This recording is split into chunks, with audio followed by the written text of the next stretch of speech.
Olá, pessoal! Seja muito bem-vindo, bem-vinda a mais um episódio de Duocast, o seu videocast que conta histórias de pessoas que inspiram. É uma alegria ter você aqui com a gente, então, já sabe o recado inicial, né? Segue a gente lá no YouTube, te inscreve também no nosso canal por lá, porque toda vez que a gente postar um vídeo novo, você vai receber uma notificação. A gente também tá lá no Spotify e, claro, no nosso Instagram. Tá tudo aparecendo aqui na tela, lá no Instagram, oduo.cast, no YouTube Duocast, Spotify também. Compartilha esse episódio que hoje tá incrível, então já pega, já manda aí para 3 amigos teus, compartilha no WhatsApp. É uma alegria ter você aqui com a gente em mais um episódio.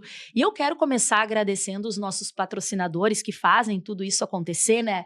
Olha o que chegou aqui pra gente hoje, esse presente super especial lá da Óticas Deb, o Instagram Óticas Deb com 2 Bs e Y, Óticas Deb que fica lá em Alvorada, tem os modelos mais lindos, as armações de óculos mais lindas, versáteis, para pessoas elegantes, homens, mulheres, você encontra por lá. Então, para quem está nos assistindo, olha só o que a Deb, que é a proprietária, mandou pra gente, esse modelo, pessoal, que tá super em alta, é o modelo Clip-On. É um óculos que é de grau e também ele é um óculos de sol. Você tira essa partezinha, olha só. Esse aqui é o de sol e aí essa parte aqui é o de grau. Então você tem 2 óculos em um, olha que praticidade. Óculos de grau para você ler, enxergar para perto, para longe, e aí você coloca isso aqui e ele vira automaticamente um óculos de sol. Vou colocar, se você gostou, já dá o teu like. Olha que lindo, olha essa armação. Maravilhosa, né? Tem esse modelo e muitos outros. Se você gosta, talvez, daquele modelo mais gatinho, também tem lá, modelos mais arredondados, armações lindas, serviço de qualidade. Você encontra na Óticas Deb. Todos os canais de comunicação da Óticas Deb tá aparecendo aqui, o Instagram. Você segue lá, marca o seu horário, vai até lá, porque vale muito a pena. Amei Óticas Deb. Esse óculos, olha, eu já tenho uns 4, mas um a mais nunca é demais, é sempre bom. Já todos que eu tenho são da Óticas Deb e agora tenho mais um modelo por aí chegando. Quero agradecer também a clínica do Dr. Marcelo Tondin, que é referência em cirurgia plástica e pós-cirúrgica. Um dos profissionais mais renomados, mais reconhecidos aqui no Rio Grande do Sul, referência mesmo no assunto. Então entra lá no Instagram também. Se você está pensando, o verão tá logo ali, né? Se você está pensando em mudar o seu corpo, elevar a tua autoestima, muito importante, gente, quando o assunto é cirurgia plástica, é necessário pesquisar, viu? É necessário você ir conversar com o médico, ter muita segurança também no profissional que vai estar te atendendo, porque é uma decisão para a vida. Então eu falo aqui com toda a certeza e conhecimento de causa que o Dr. Marcelo Tondin é um excelente profissional para você realizar o sonho da cirurgia plástica. Pessoal, vamos para o nosso assunto de hoje, porque olha só, vou começar aqui com uma informação. Você sabia que todos os anos muita gente perde a vida no trânsito? Apesar da gente ter muitas evoluções em relação a leis e tudo mais, muita gente ainda continua perdendo a vida no trânsito. E olha esse dado aqui, que a minha entrevistada, já vou chamar ela agora, que ela me passou, que mais de 90% dessas mortes no trânsito acontecem com homens jovens, com idade ali entre 20 e 24 anos.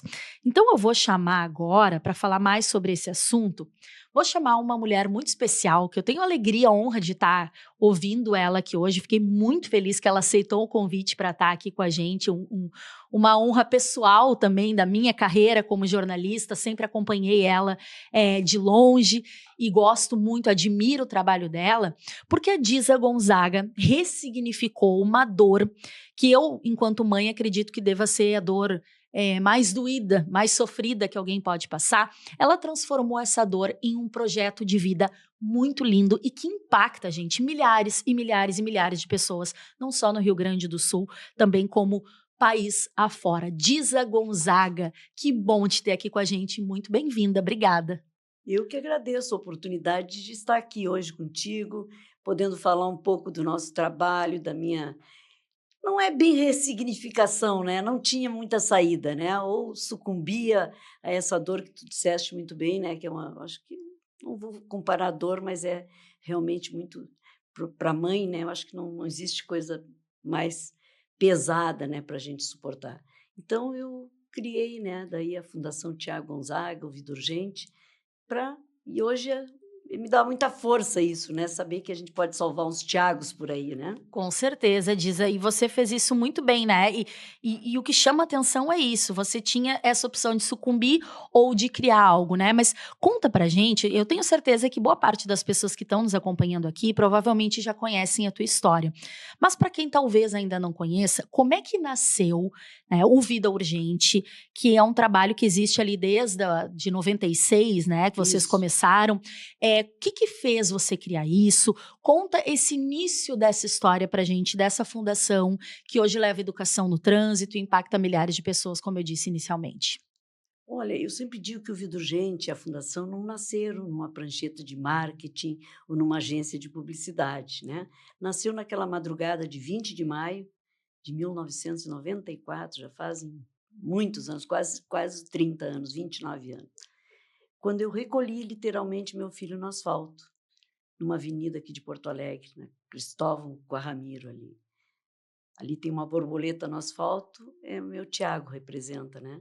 E naquela madrugada, como eu dizia, era o que eu dizia, quem me conhece, quem conviveu comigo naqueles primeiros dias deve lembrar que eu dizia: "Vida urgente". Eu não me conformava que meu filho lindo, cheio de vida, que eu fui levar numa festa, não voltou para casa. E daí então, eu pensei que eu tinha que fazer alguma coisa, para evitar que outros jovens, e até meus filhos que eu tinha mais, né, são 6, né, e filho não morre, então eu continuo tendo 6 filhos, né, não perdessem a vida quando mais querem viver, né. E comecei a caminhada muito, sem saber muito o que ia fazer, escrevendo, hã, criando esse Vida Urgente, fazendo escrevendo as ações num caderninho do Tiago, inclusive. Peguei um caderno dele, do colégio, ele estava no terceiro ano, se formando naquele ano, então, comecei a escrever o que seria esse Vida Urgente. E quando fez exatamente um ano da partida do Tiago, eu lancei o Vida Urgente, lá no Bar Opinião, que foi o lugar onde ele de onde ele saiu e embarcou numa carona sem volta. Então eu simbolicamente quis que nascesse um movimento lá daquele bar que foi de onde ele saiu para não voltar para casa, né. E como é que foi? Diz, provavelmente, né, e como jamais vai esquecer, o que tu estava fazendo? Como é que foi receber essa notícia? E o que de fato causou, né, a morte dele no trânsito? Foi uma imprudência do condutor? Foi alguma coisa que tinha na rodovia? Até para a gente também poder entender esse alerta que a fundação faz, né. Queria que tu falasse um pouquinho pra gente, o que a Diza estava fazendo e como é que foi quando tu recebeu essa notícia também?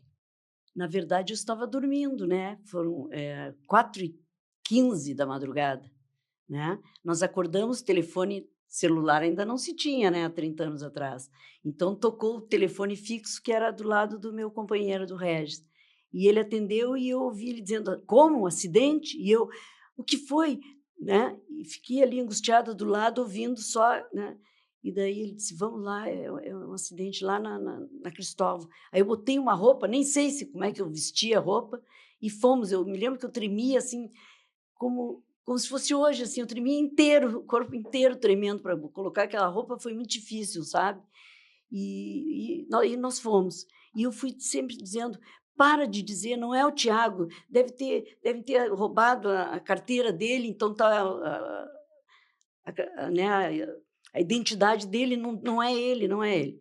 E quando a gente estava descendo a Ramiro, quase chegando na Cristóvão, que era o endereço que nos deram, o resto diminuiu para estacionar, para achar um lugar, e eu saltei com o carro andando, não sei como é que eu não caí, não me machuquei. Saí assim, meio cambaleando, dobrei a esquina, porque eu queria dizer para o resto: "Não é o Tiago", mas infelizmente era ele.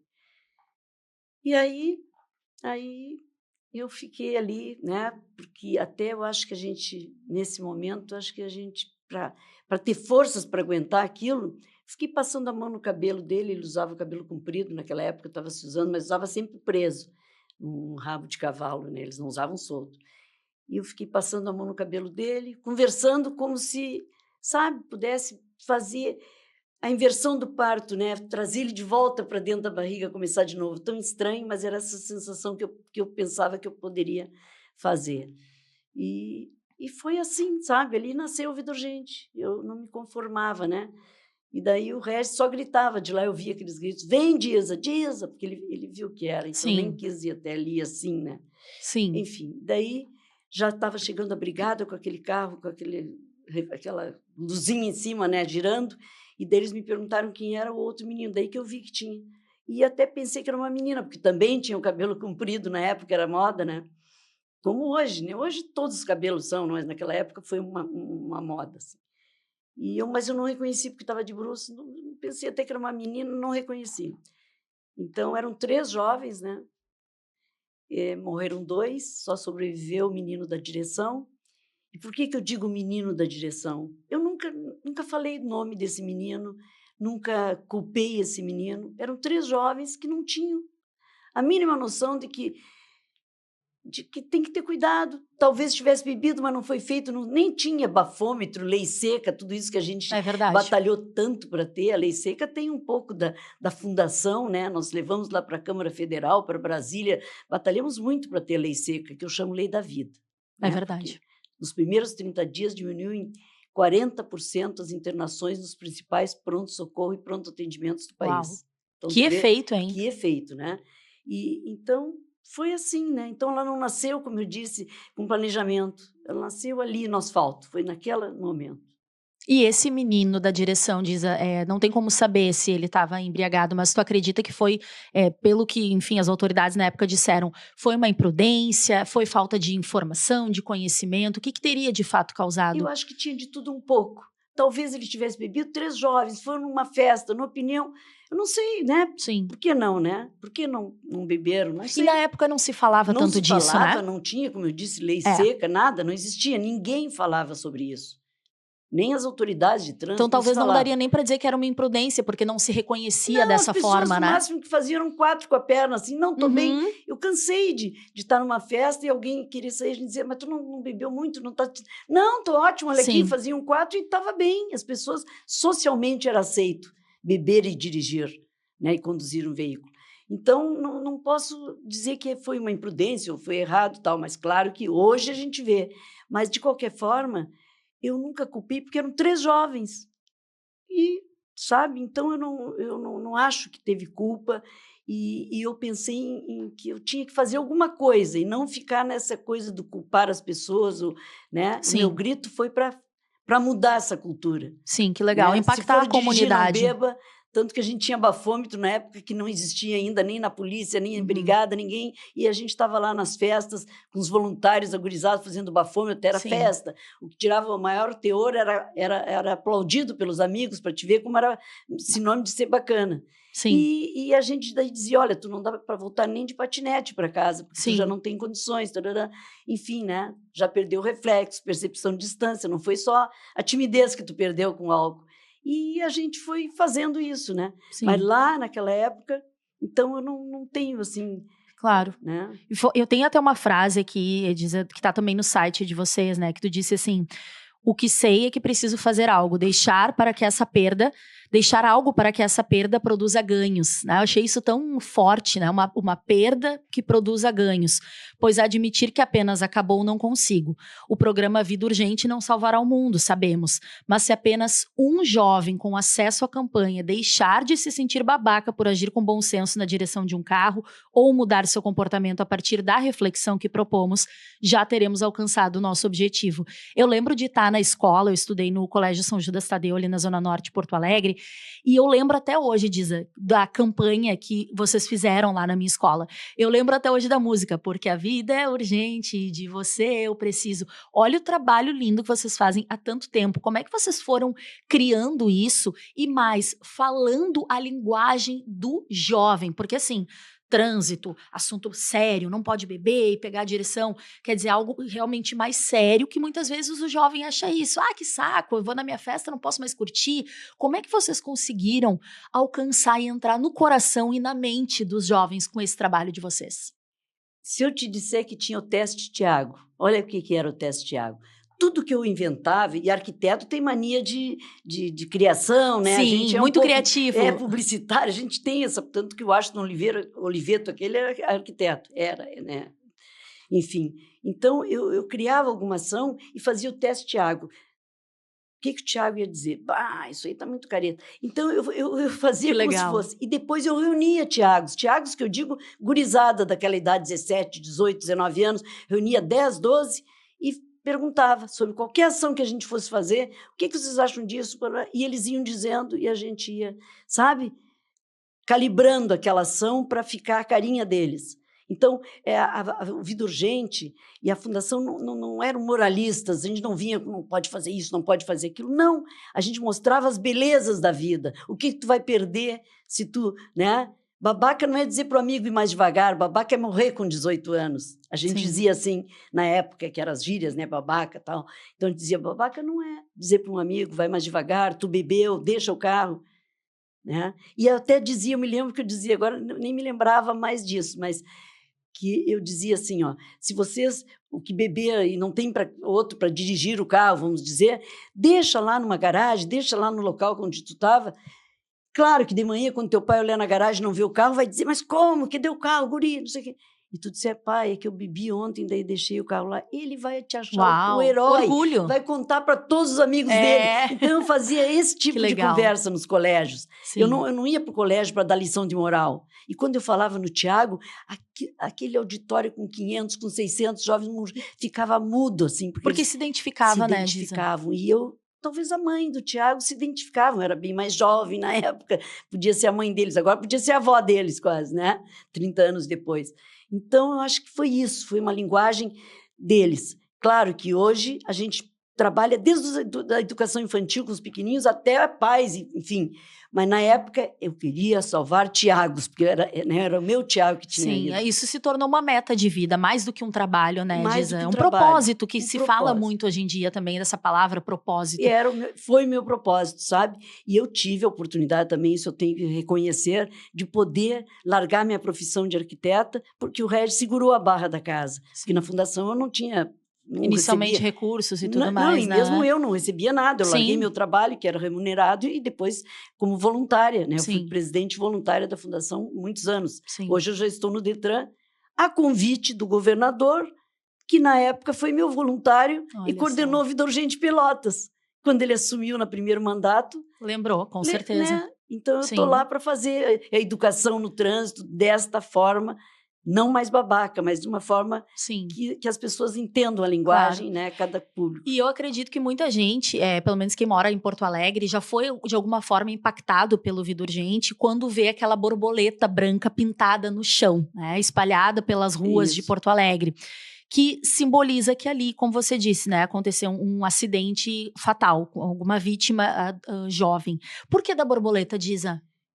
Na verdade, quando eu criei o Vida Urgente, eu estava pensando em fazer as asas de um pássaro, o V, né, do Vida. Mas era tanta dor que eu até fiquei com raiva de mim estar ali desenhando. E daí peguei aquelas letrinhas de normóvel. Letrinha, pode ver que o Vida Urgente é aquelas quadradinhas, né? Botei vida, botei um urgente como se fosse um carimbo. Sim, né? Com força. Mas daí achei tão duro aquilo. Daí me lembrei que eu chamava o Tiago de pesquisador borboleta. Porque toda semana ele inventava uma moda. Um dia queria fazer inglês, daqui a pouco taekwondo. Toda semana ele inventava alguma coisa, né? Como todo jovem, eles estão sempre, né, borboleteando. Sim. E eu dizia que ele era o pesquisador borboleta. E botei a borboleta. E eu fui muito feliz, ou sei lá, o universo conspira quando é uma coisa verdadeira, que vem mesmo, né, com amor mesmo e com verdade. A borboleta é o símbolo que tinha que ser o Vida Urgente. A borboleta, a transformação, que é isso que a gente quer. O que a gente quer? Que a sociedade se transforme numa sociedade menos violenta, mais amorosa. No trânsito, a gente vê pessoas que são educadas, abrem uma porta para uma mulher, ou uma mulher educada também. No trânsito, vira todo mundo uns bárbaros. Parece que aquela lataria toda parece que é uma armadura medieval. As pessoas se transformam, buzinam, gritam. Né? As mulheres, então, são xingadas, só podia ser mulher, às vezes dito por outra mulher também, vamos, né, reconhecer. Com certeza. E, no entanto, Até isso a gente tem que dizer, né? 90% dos acidentes, tu disseste bem aí, com mortes ou lesões graves, tem um homem na direção. Então, as mulheres estão aí muito Cuidadosas, bem. muito mais as mulheres, né? E eu acho que, sabe, que isso aí é da nossa genética. Porque nós nascemos, mesmo que tu não vá ter filhos e não queira ter filhos, mas teu organismo está preparado para gerar uma vida. Sim. E como gerar uma vida, tu tem que proteger. Então, a gente tem esse instinto de preservação da espécie, porque a gente sabe que sem nós não existe. Sim. Não vai ter jeito, né? Então, eu acho que isso a mulher tem do cuidado, né? Vai do lado do namorado, do marido, vai mais devagar, né? Olha aí, cuidado, a gente vai até, né, meio piloto, né? Claro, eles também, quando estão do lado, ficam achando que a gente vai fazer barbeiragens, né? Mas nós é por causa do cuidado mesmo. Sim. Então, eu acho que é isso, nesse instinto da mulher, e é um instinto mesmo de preservação, eu acho. É verdade, com certeza. E assim, né, você falou das pessoas hoje, a galera do trânsito tá muito estressada e é aquilo, a gente nunca sabe quem tá no outro carro, né? Se não tem ali uma arma branca, se não tem alguma coisa. O que a gente vê desses vídeos de rede social que o pessoal flagra, né? Pega um taco de beisebol, uma faca, uma pessoa que tu nunca imagina, às vezes tá num carro muito bom, tu imagina, não, se a pessoa é intelectualmente desenvolvida, não vai fazer nada. Só que eu acho que o estresse, ele não escolhe classe social. Não. A raiva, a impulsividade não escolhe. E as pessoas muitas vezes descontam isso atrás de um volante, que é onde elas se sentem talvez mais encorajadas por estarem num carro, essa coisa da correria, da atenção difusa também, prestando atenção em muitas coisas.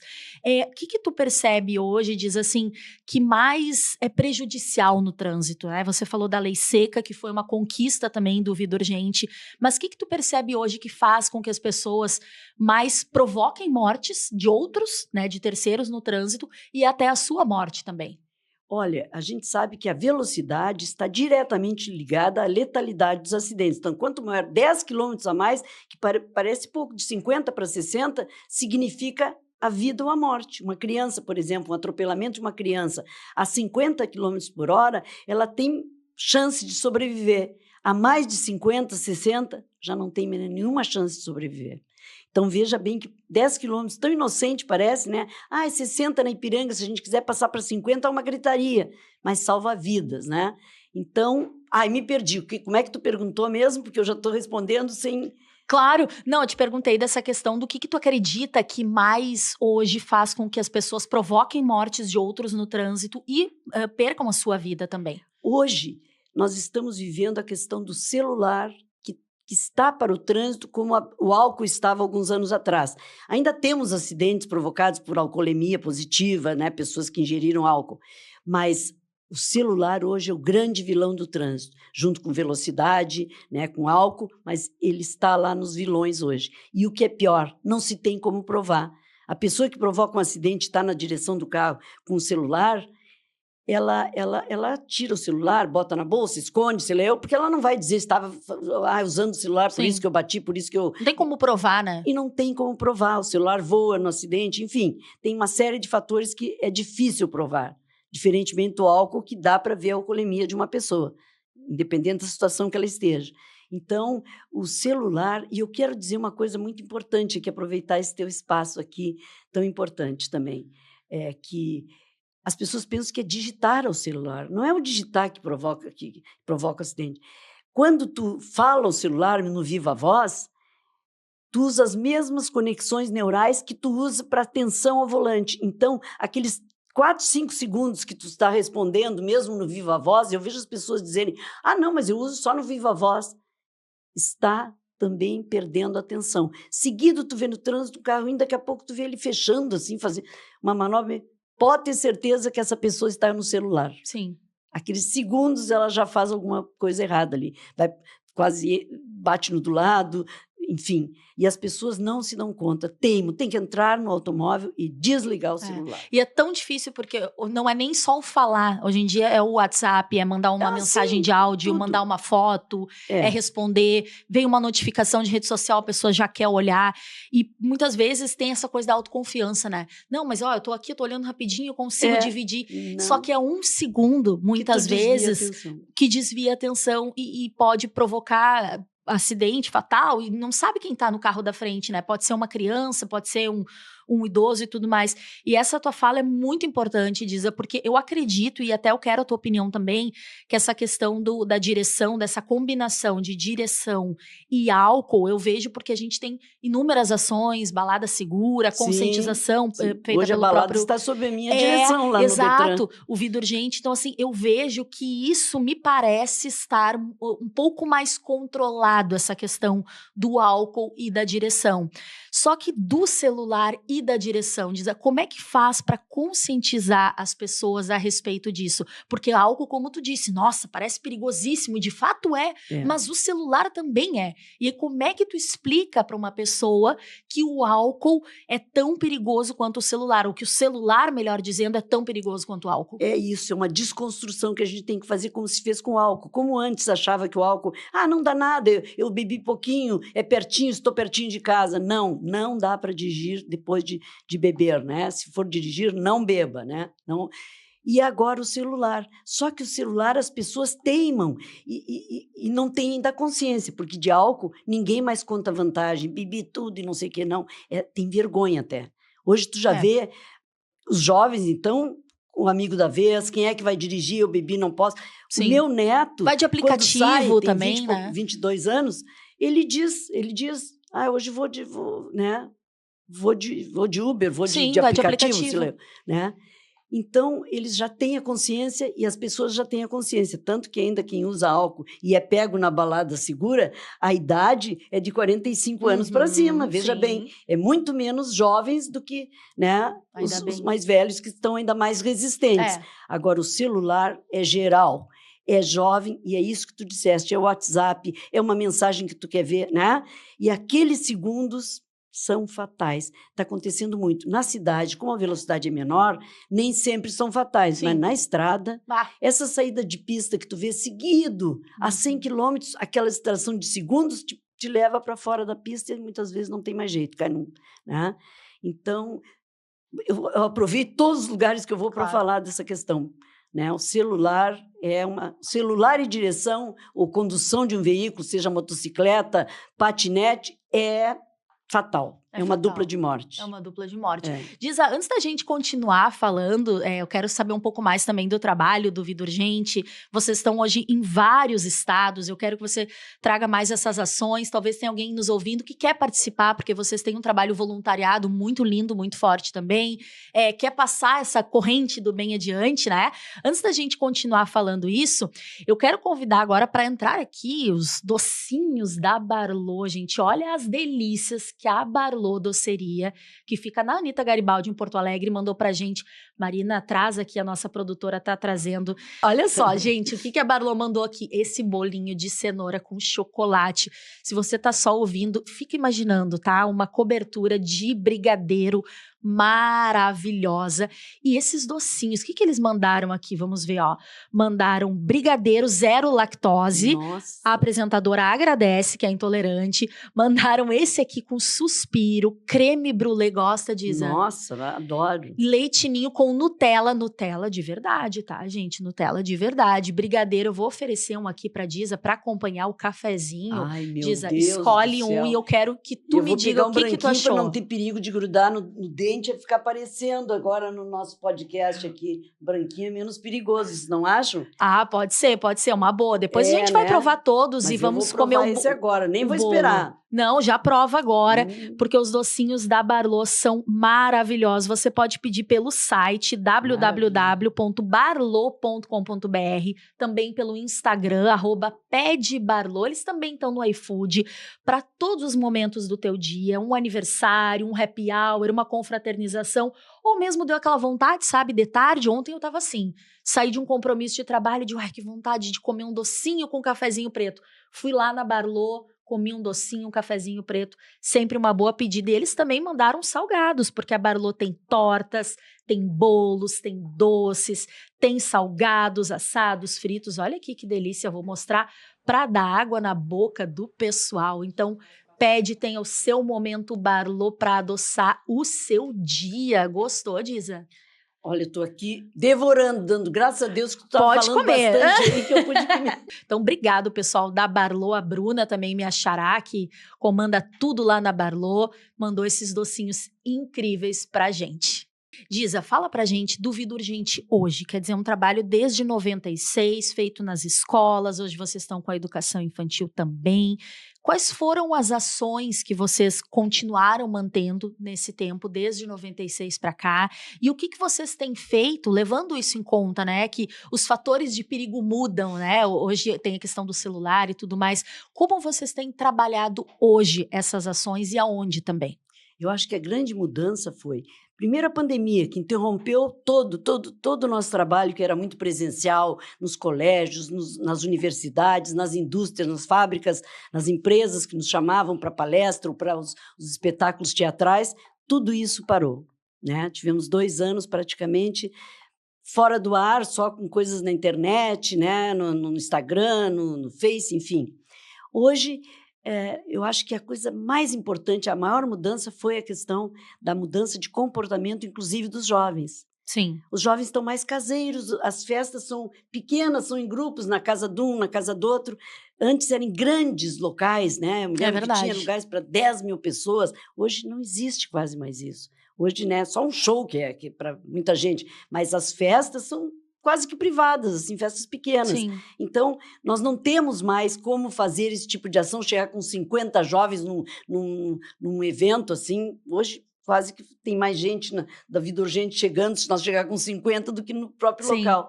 Então, nós mudamos a forma, né? A gente tem que se adaptando e ir evoluindo, né? É uma evolução. Então, hoje, a Vida Urgente está muito nas redes sociais, continua dando palestras em empresas e escolas, só contatar lá com Vida Urgente, né? A gente tem site, tem tudo, enfim, está no Instagram, está em todas as redes sociais. Mas a gente continua com o trabalho e eu digo eficiente porque a gente também tem esse voluntário. E tem voluntário que eu digo, esse voluntário, por exemplo, eu tenho psicólogos que dão trabalho voluntário atendendo gratuitamente nos grupos de apoio. Tanto no grupo de apoio presencial, que acontece em Porto Alegre, para o pessoal que mora em Porto Alegre, Grande Porto Alegre, Canoas, Alvorada, Sapiranga, Sileu, vem para o grupo, como os grupos online. Tu acredita que a gente atende pais do Rio de Janeiro, do Pará? Que demais. Olha que loucura. E Sim. isso começou na pandemia. Sim. Nós tivemos que criar o grupo de apoio virtual. Os pais não queriam ficar sem aquela reunião Claro. das quartas-feiras. E hoje nós temos, então, terças e quartas-feiras. Terças é online e quarta-feira é o presencial. Vocês estão em quantos estados hoje já, Disa? Hoje eu não tenho nem como mensurar, porque antes nós achávamos que tínhamos que criar núcleos Vida Urgente, então tinha que ter sede, e assim, né? Enfim. Hoje a gente levam as ações, levam o trabalho do Vida Urgente, uma palestra do Vida Urgente no Pará, agora mesmo estamos em Salvador. Olha só, Tem chegamos uma parte longe da equipe, exatamente. Então, eu não tenho como te dizer, são 12 estados, são 13. Eu ouso dizer que é difícil o estado que nós não chegamos. Eu mesmo tive a oportunidade de conhecer estados que eu jamais pensei em ir, Rondônia, em Porto Velho, sabe? Lugares assim que eu não teria ido, né? E já fomos para o Pará, enfim, né? Por aí, a gente anda, né? Onde nos chamam, né? Onde a vida é premente nos chamam, nós vamos, né? Então, é um trabalho permanente, né? Sim. De preservação da vida.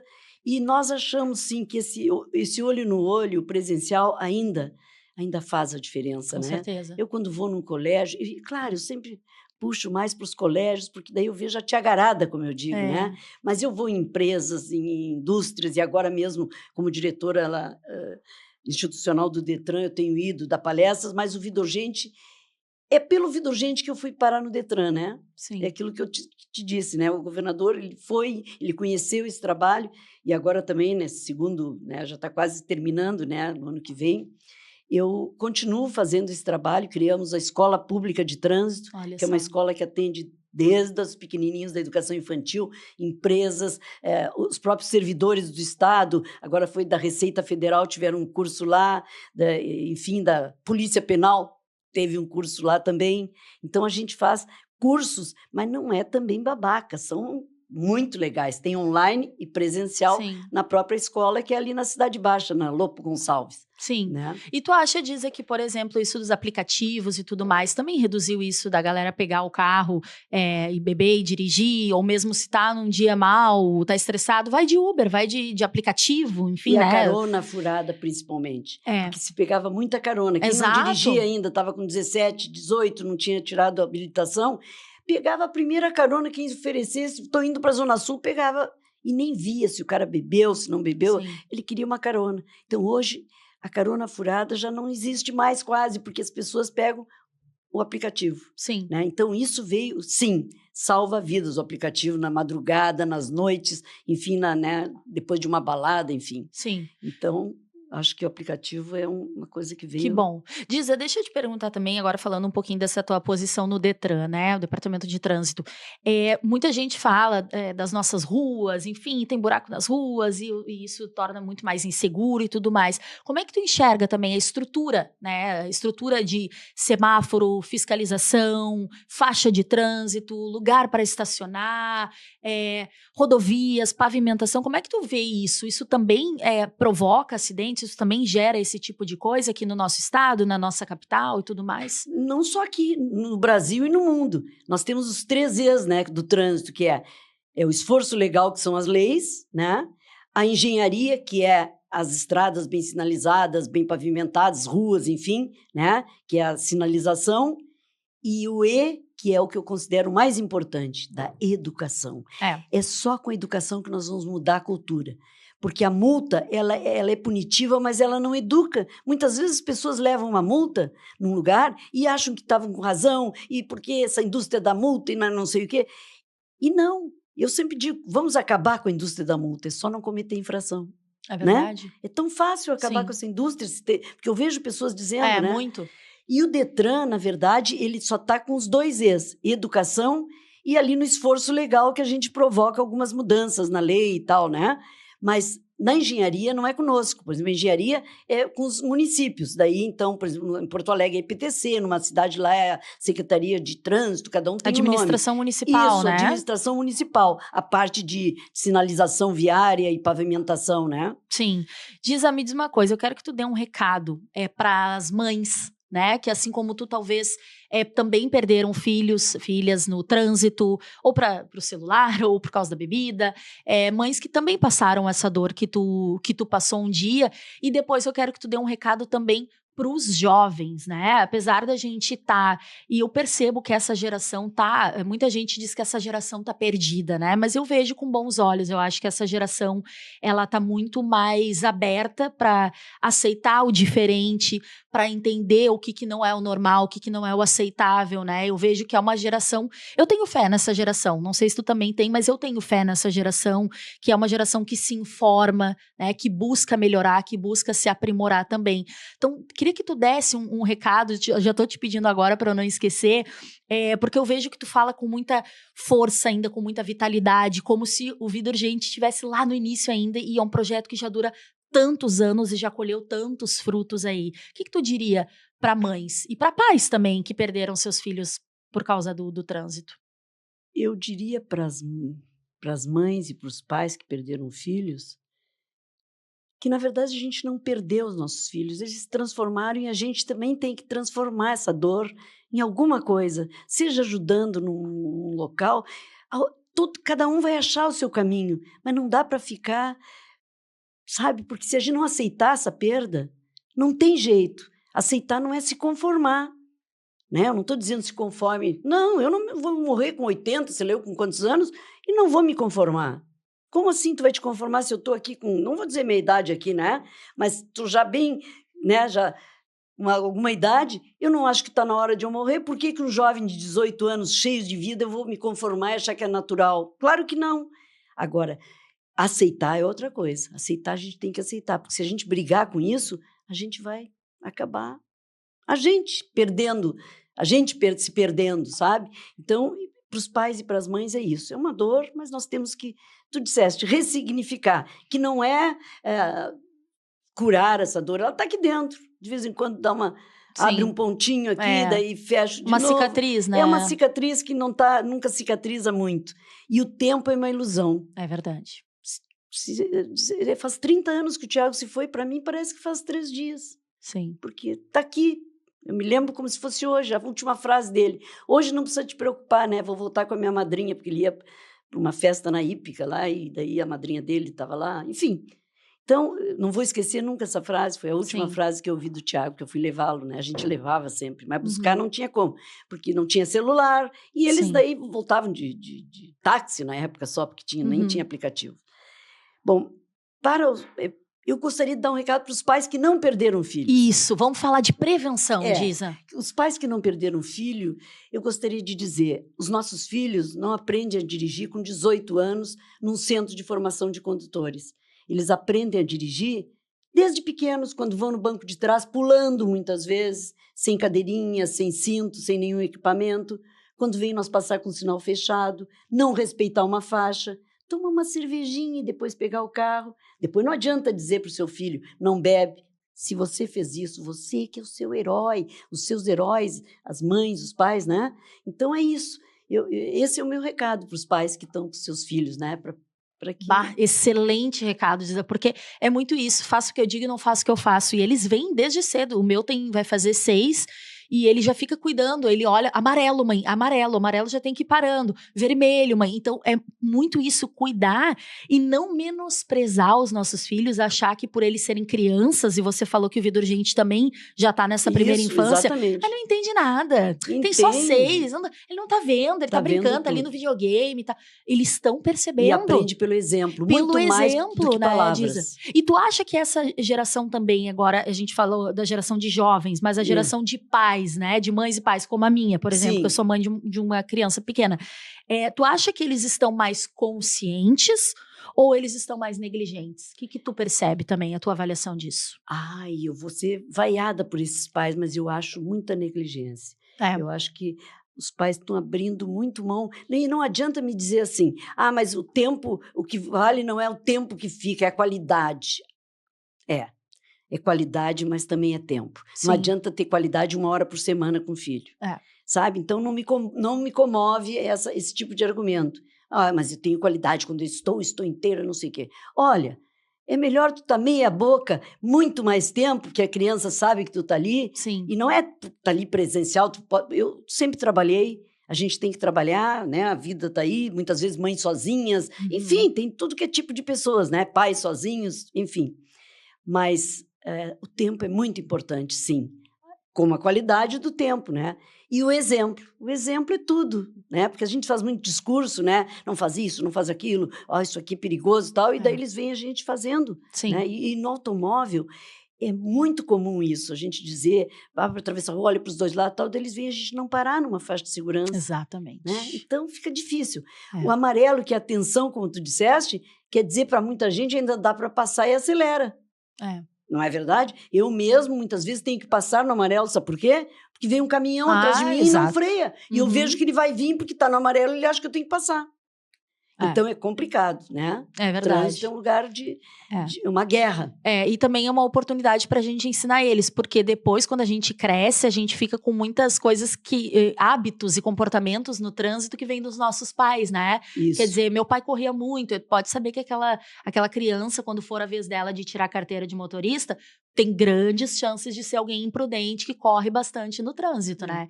E então, sobre a geração perdida, que tu chegaste a dizer que tem pessoas que dizem, sim. Olha, eu não acho, eu sabe?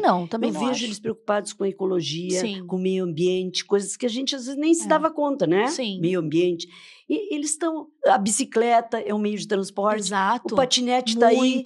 Só que tem que regulamentar, prefeito de Porto Alegre, prefeitos, porque isso é uma regulamentação municipal, tem que regulamentar, eles não sabem onde andar, se ando na rua, se ando na ciclovia, se ando na calçada, então tem que ter regulamentação, né, desse veículo. Está sendo, não adianta teimar aqui, fechar os olhos que não existe, está aí nas ruas, né?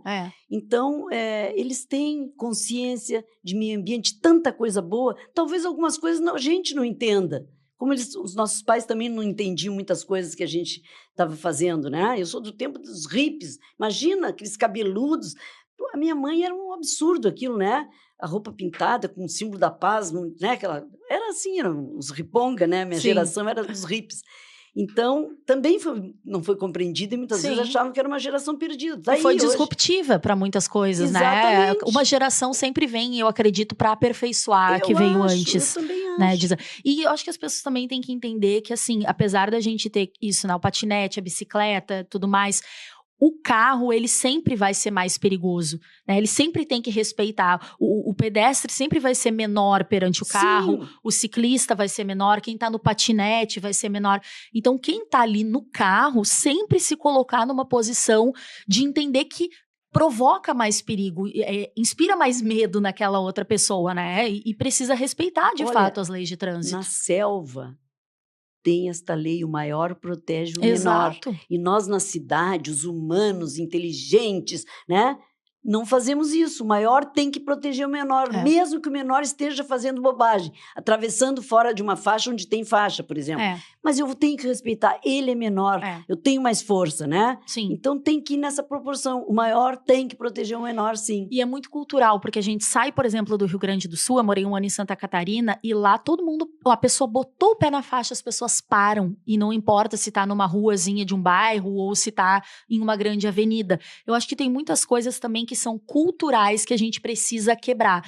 A gente vai aqui para Gramado, parece que a gente tá em outro país. Não, exatamente. Lá todo mundo para. E Juí, vem para Porto Alegre e já volta ao normal. É muito cultural também, né, Disa? É cultural. Eu fui há muitos anos dar uma palestra no colégio em Juí e fiquei encantado. Tu põe o pé na rua, até me assustei, parou todos os carros. Digo, será que eu tô muito bonita? Porque não é possível.